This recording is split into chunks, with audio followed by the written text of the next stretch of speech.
24 की लड़ाई के 4 चरण पूरे हो चुके हैं। नेता अलग अलग दावे कर रहे हैं।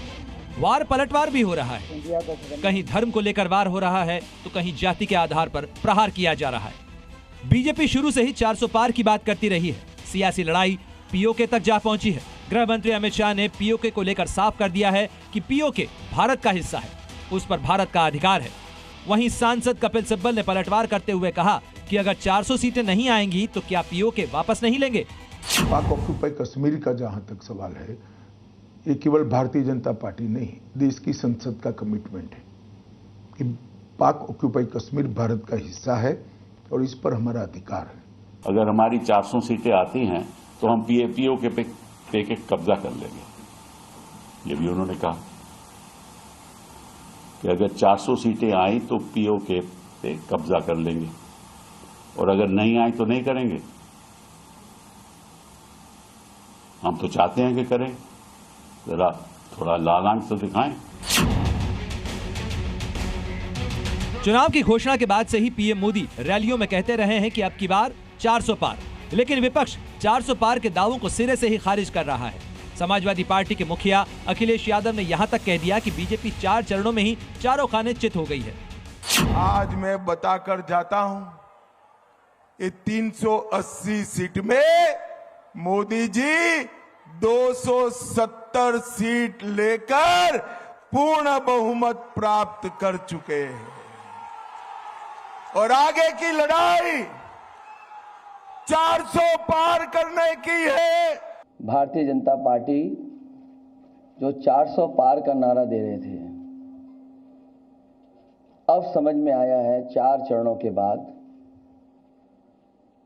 वो बात तो ठीक है कि आरक्षण पे सबसे पहले हमला करेंगे, लेकिन 400 पार नारा इसीलिए दे रहे हैं कि 543 में 400 के बाद वो सीटें देख रहे हैं, तो वो केवल 143 बन रही हैं।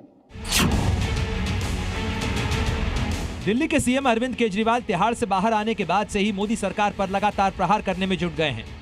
उन्होंने यहां तक कहा कि अगले साल मोदी अमित शाह को प्रधानमंत्री बनाएंगे।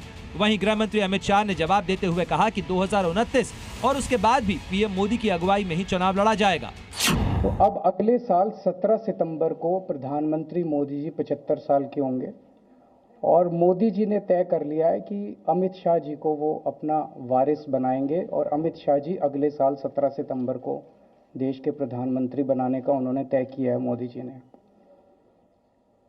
इसके ऊपर मोदी जी पिछले 1-2 साल से लगे भी हुए हैं।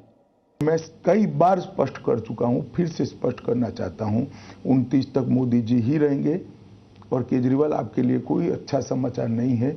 29 के बाद भी मोदी जी ही हमारे चुनाव अभियानों का नेता है, उनके नेतृत्व में ही हम चुनाव लड़ेंगे। 400 पार की लड़ाई को लेकर विपक्ष आर पार के मूड में है। कोई इसे चाइनीज गारंटी बता रहा है तो कोई इसे फिल्मी डायलॉग कह रहा है। उनसे पूछिए अमित शाह से कि वो 15 लाख रुपए कहाँ गए और वो 2 करोड़ रोजगार कहाँ गए, वो कैसी गारंटी थी? चाइनीज ये सब फिल्मी डायलॉग बाजी वो 2021 में भी किया था और अभी कर रहे हैं, तो तब भी हारे थे, आज भी हारेंगे। वो कोई थोड़ा फिल्मी डायलॉग बाजी कोई स्क्रिप्ट राइटर लिख देता है, वो लोग बोल देता है। 2024 की लड़ाई दिलचस्प हो चली है। 3 चरणों का चुनाव होना अभी बाकी है।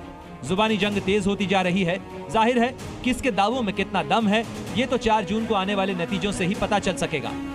ब्यूरो रिपोर्ट, जी मीडिया। जी न्यूज़।